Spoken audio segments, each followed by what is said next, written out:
During my 9 years working in manufacturing, at every place I worked, I had at least one coworker with missing fingers. I never asked them how they came to have missing fingers, and they never told me. One of my many jobs in manufacturing was as a machinist, working with machines that could remove a finger in the blink of an eye. So I began to accept the missing fingers phenomenon as something that goes with the territory. One day, after becoming an educator, thinking about the manufacturing workplace and in society in general, I realized that humanity is surrounded by machines. Some big, some small, some we understand, most we don't, but we assume that someone does. What I fear is that as those machines become more complex, there is less and less understanding. And with less understanding comes less control. So the machines are starting to control man, and not vice versa. This is one of the biggest challenges we have to face. Fortunately, the process of technological implosion, as opposed to explosion, where the technology itself is shrinking in size, makes it more accessible to the average person.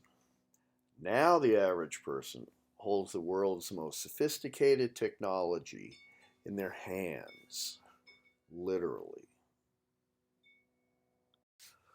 But possession does not mean understanding. So the next step is to understand the technology that we put on our desks and in our pocket.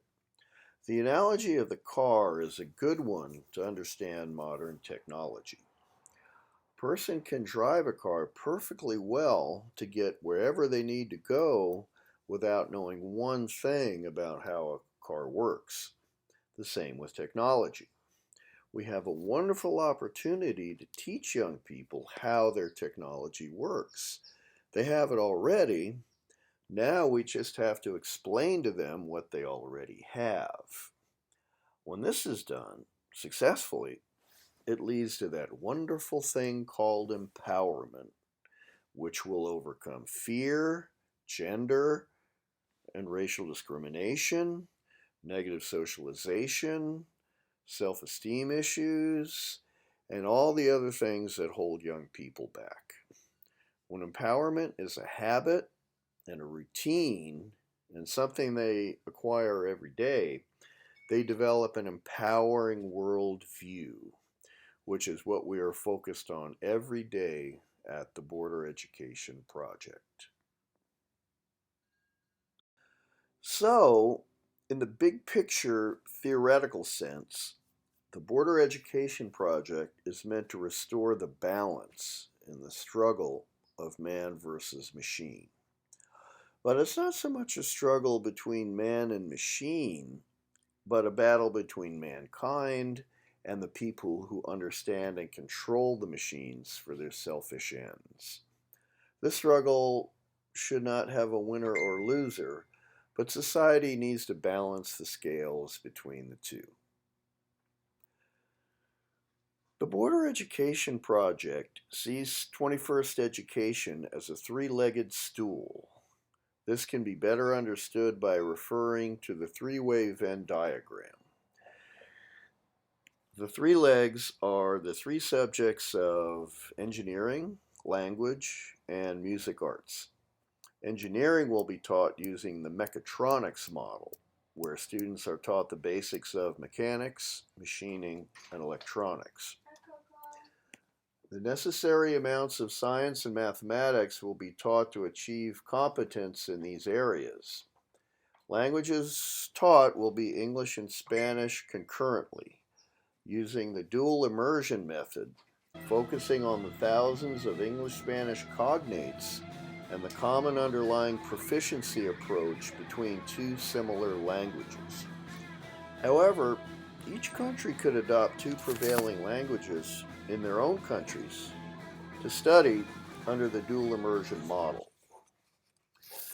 Music in the arts is the third leg of the stool since it serves to supplement and reinforce the two other legs. Music has proven benefits in the learning of language. It helps to improve memory and the development of self-expression and creativity. The hands-eye coordination developed in music performance is critical in the 21st century workplace, since the operation of many types of high-tech machinery requires the same high level of coordination between hands and eyes. The type of teamwork required in music performance is also important in the modern workplace. Community empowerment centers will be places where students, parents, and community members will be able to utilize the school for various uses.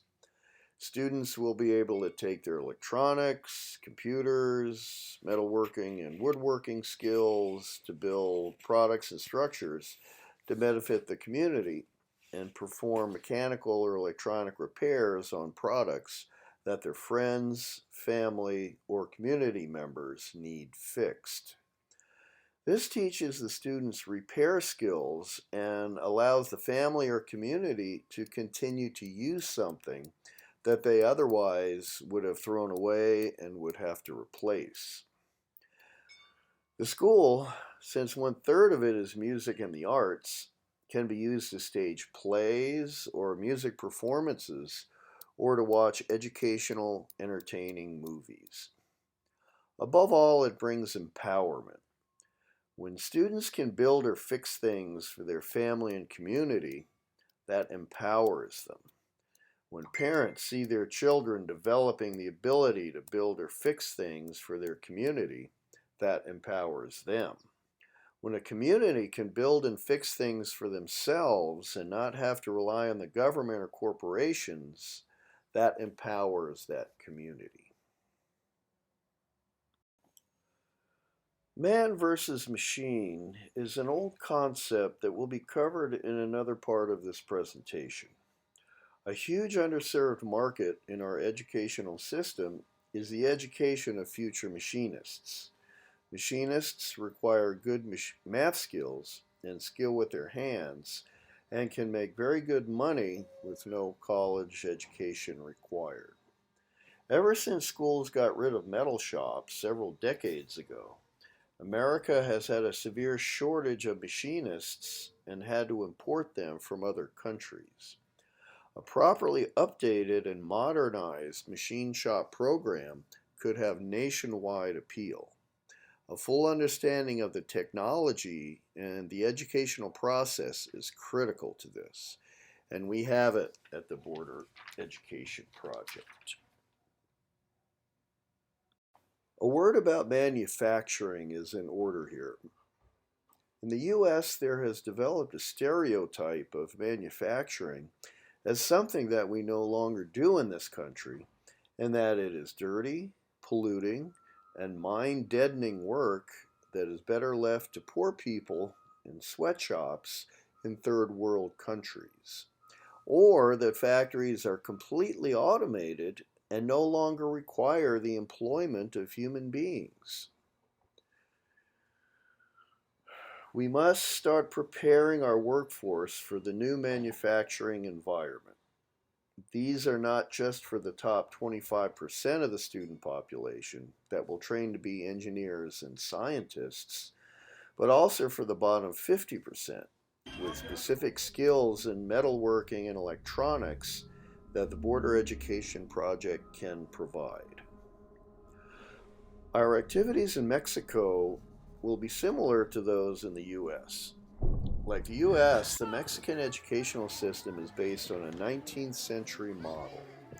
You can open something similar to a charter school in Mexico, but you have to teach a rigidly prescribed curriculum up to 12:30 p.m. After that, you can pursue your own curriculum. Mexico has a system of school called CONALEP that has a curriculum similar to what we are developing at the Border Education Project. Activities in Mexico will focus on training manufacturing technicians and machinists. The goal is to raise the productivity of factory workers in Mexico who make products that are exported to the U.S.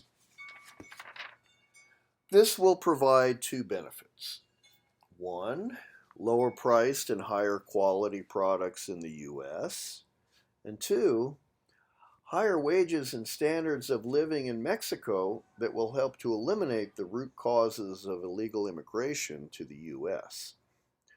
We hope to partner with the maquiladoras, or factories in Spanish, in Tijuana to raise their workers' productivity. The maquiladoras have a very bad reputation, but they are not going away. So the objective of the Border Education Project is to do what we can to make them a more humane and productive place to work. This will ultimately benefit the factories and the corporations that run them, the employees and workers, and Mexico and the U.S. Another thing we will provide in Mexico is the other two parts of the Border Education Project three-way Venn diagram. We will provide dual immersion language education in both Spanish and English, and a music program using guitars and keyboards. The overlapping skills developed in language and music will help foster development in the engineering and technical education field. Unfortunately, music is seen as a superfluous and dispensable subject in schools, and is the first subject to be eliminated when school districts run short of money. We at the Border Education Project feel that music is a critical component of 21st century education and should be embedded in the curriculum. Music has been shown to help students' mental development, physical coordination, language skills, math ability, social skills, memory, teamwork skills, and self-expression and creativity. Combined with the other subjects, music can be a powerful and transformative force in the educational process. The other arts, such as theater, plays, film, painting, novels, and sculpture, are important not only for their intrinsic value, but also in how they can promote language and engineering, the other two legs of the three-legged stool of 21st century education. The world needs a new 21st century educational system to replace the 19th century model that we have now. The Border Education Project is working to provide it.